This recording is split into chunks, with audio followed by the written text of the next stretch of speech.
Chapter 1, Rebirth. 3, 2, 1, Happy New Year.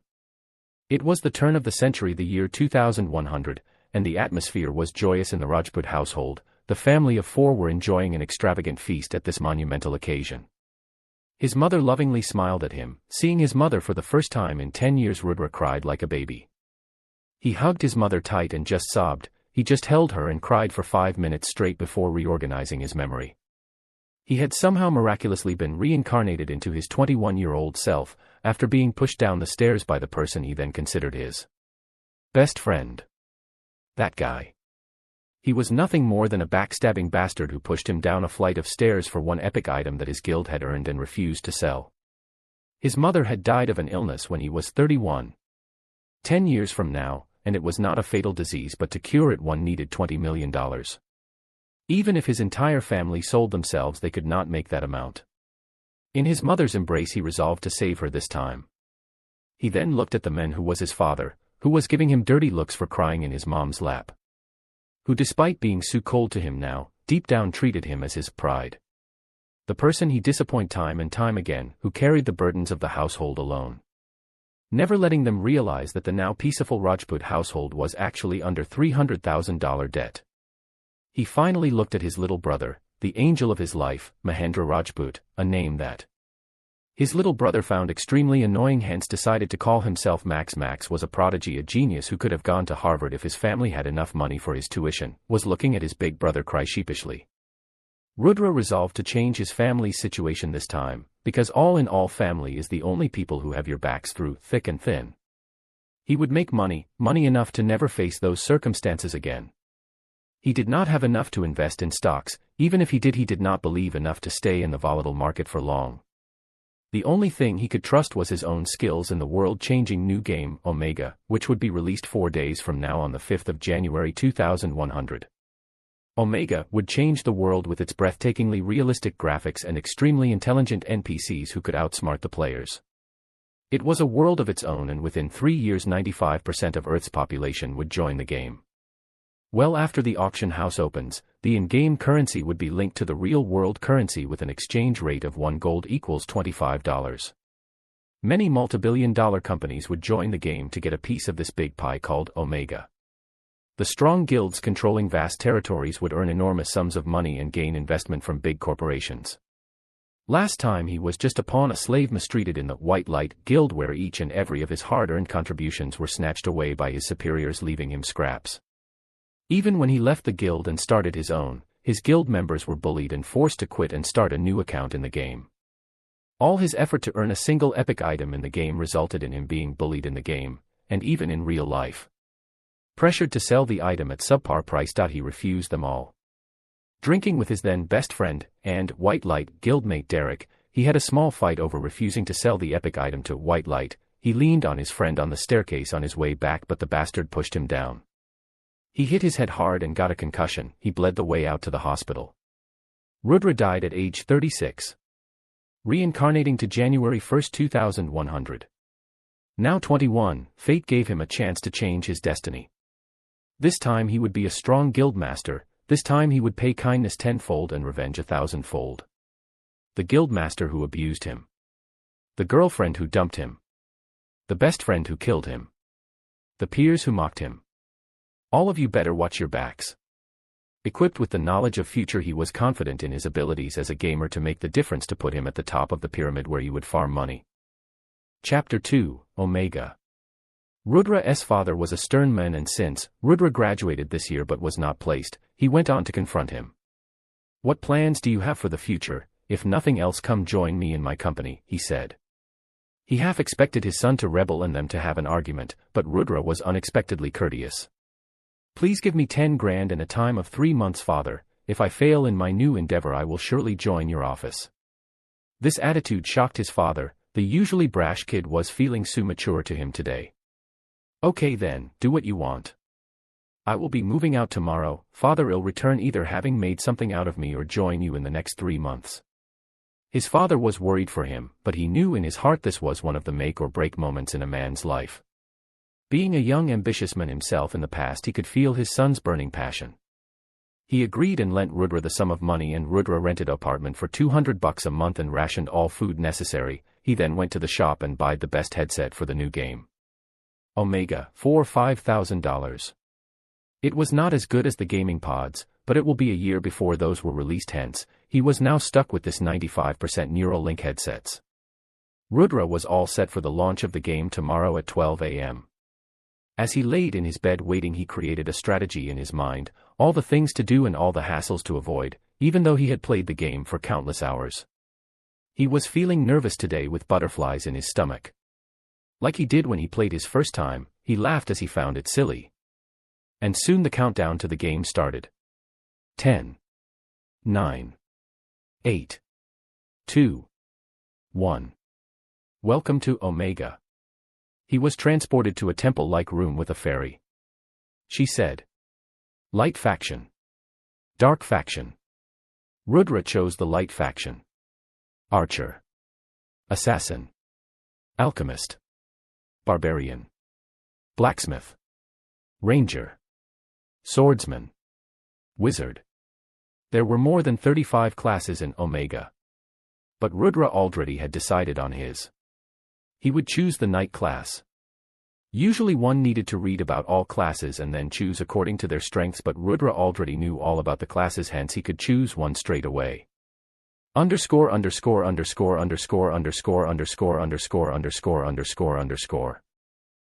decided on a traditional Indian name from mythology.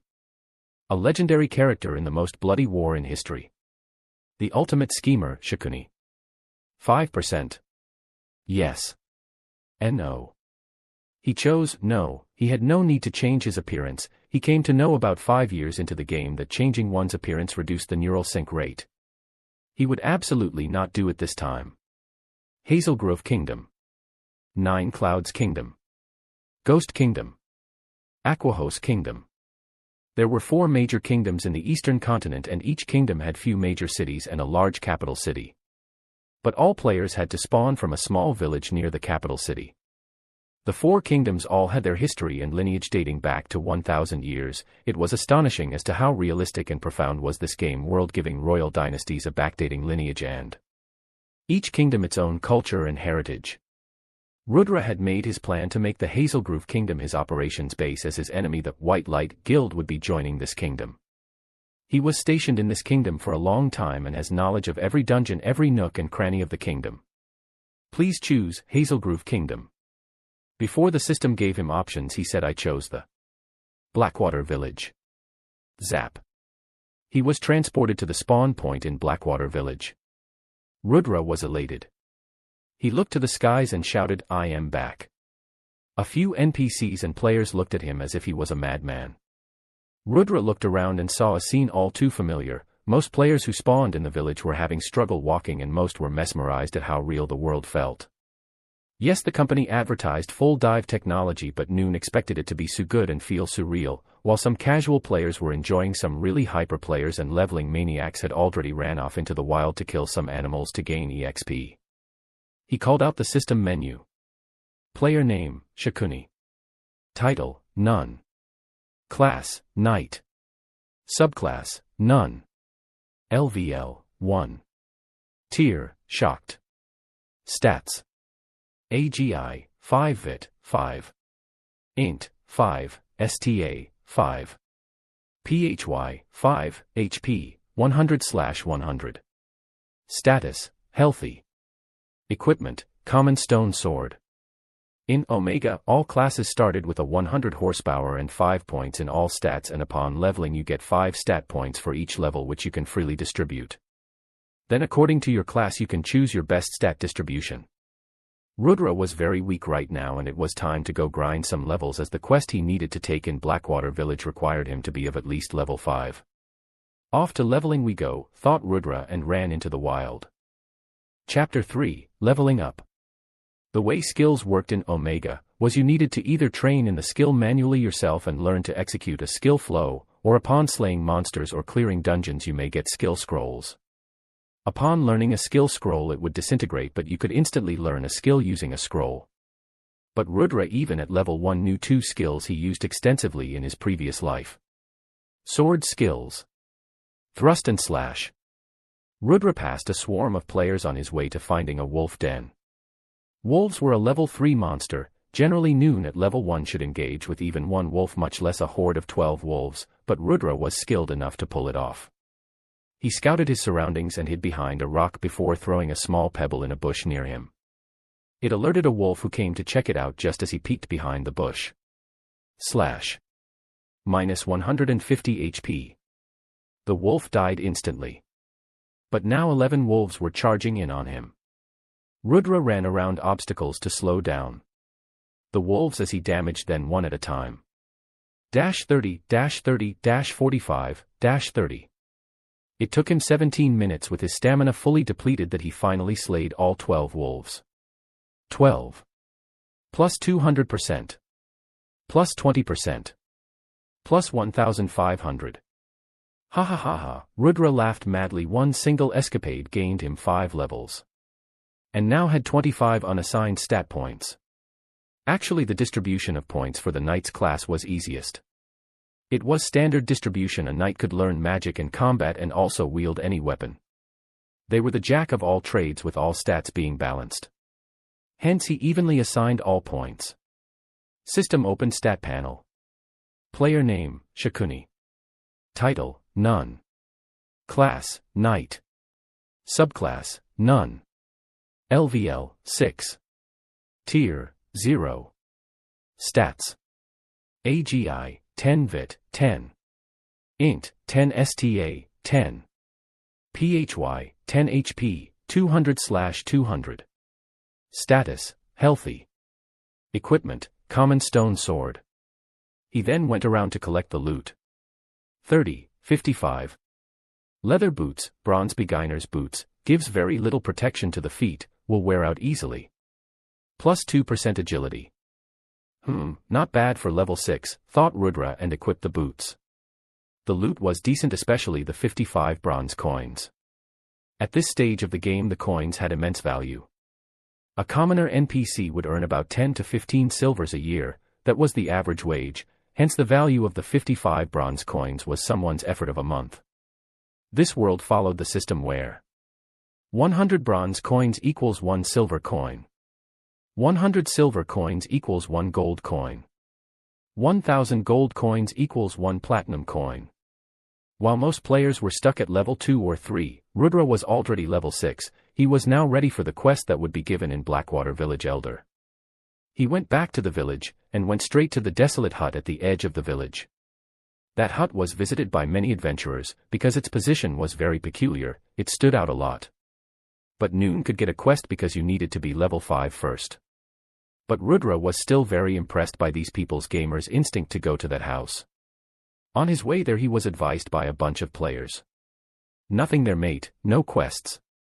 Rudra smiled at them but still went ahead. Another arrogant prick who thinks that old men in the hut will give a quest, well, we warned him. As he entered the hut, he saw old man looking at the wall. It was a painting of the Blackwater village. It was a very happy sight.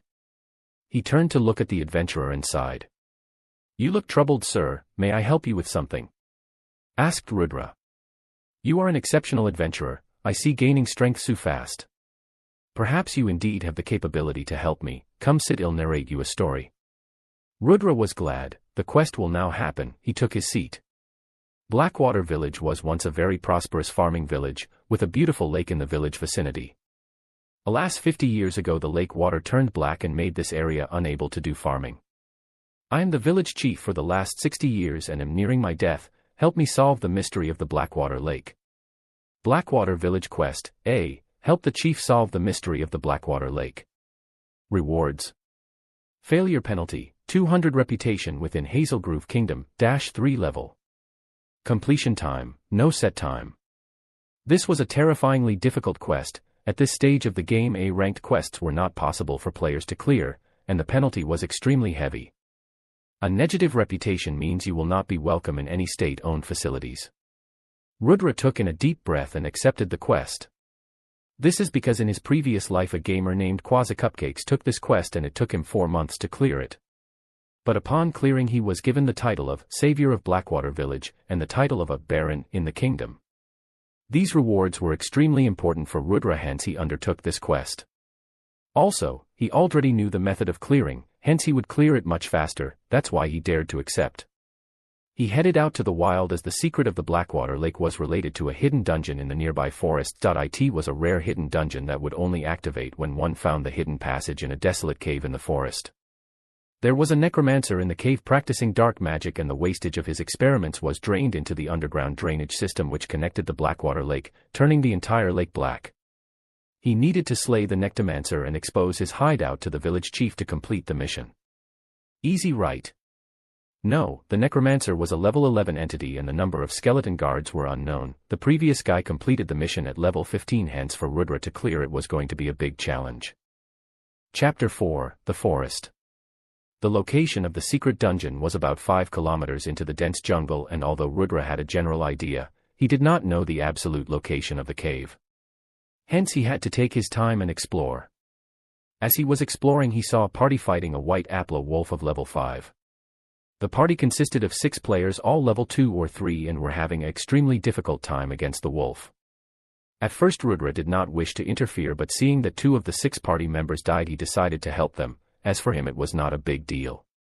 As the wolf was about to attack what seemed like the party leader, a beautiful slender girl, Rudra suddenly jumped in front of her and hit the wolf with a slash, which the wolf dodged in time and stepped back. The party of 4 were stunned. Who was this guy jumping here out of the blue, and what was his purpose? Get out of here, stranger, the wolf is too strong, said the girl. I will be fine, said Rudra as he sprung into action. -40, -50, -50 a string of damage appeared. The observers were stunned. How was his damage so high? They could not even have a damage of -5 on the wolf. The way he dodged and the way he countered, within 3 minutes he solo slayed the wolf. The party of 4 stared at him mouth agape, only now they realized that they did not help him in the fight at all, but looking at the loot they were tempted to just kill him and take it for themselves. But not touching the loot, Rudra started to just walk away. Wait, shouted the party leader. You forgot your loot. Rudra turned, surprised. Technically the loot did belong to him, but the party having the moral integrity to indeed offer him the loot meant they were good people. As he looked at the party leader, he noticed her beautiful face, her hazel brown eyes and her dark brown hair, in her leather armor. She looked like an ancient beauty straight out of medieval times. Only upon closer look did he realize she was Pink Lotus, the legendary guild leader of the Azure Forest Guild, the #1 guild in Hazel Grove Kingdom in his past life. The daughter of the multi-millionaire businessman owning a huge steel mining company. The fairy who had countless admirers, and now here he was face to face with her. What he did not realize was he was staring at her face for a long time, which made Pink Lotus blush. Only when her party member Kush did he snap out of his daze. Don't need it, it's yours, he said. If I may ask, what level are you at? Asked Pink Lotus. 6, replied Rudra. WHAA, audible gasps from everyone could be heard. They were grinding continuously since the game's launch, but they were barely level 3. Even the most formidable experts were only level 4, but this guy was already level 6 and skilled at soloing a level 5 wolf at that. He was a true big shot. Hey, which organization are you from? She asked. She thought for him to be such a strong player he must have a solid backing. None, I'm a solo, said Rudra. This shocked many onlookers. They looked at Rudra with more respect now. He was truly talented. Will you be interested in joining my guild then? I will pay you $20,000 a month salary and offer you a core member position. My guild is called Azure Forest, and it is one of the strongest gaming guilds. It was an excellent offer. Already triple of what his previous life guild offered him. Along with a high position. To be honest, he was tempted, as joining would save him a lot of struggles, but he had bigger goals. For his mother, $20K a month would not cut it. No, I plan to start my own guild someday. My apologies, said Rudra. Think again, friend, it's a great offer. I agree you have skills, but you need a strong backing and money, said a guy in Lotus's party. She was disappointed. Such a strong player without a backing was very difficult to find, but if he did not wish to join, what could she do? She could not force him, could she? Still reluctant to let him go, she said. We can negotiate your salary if you want more. Rudra was really tempted, but he stayed firm. Maybe next time, ma'am, he said.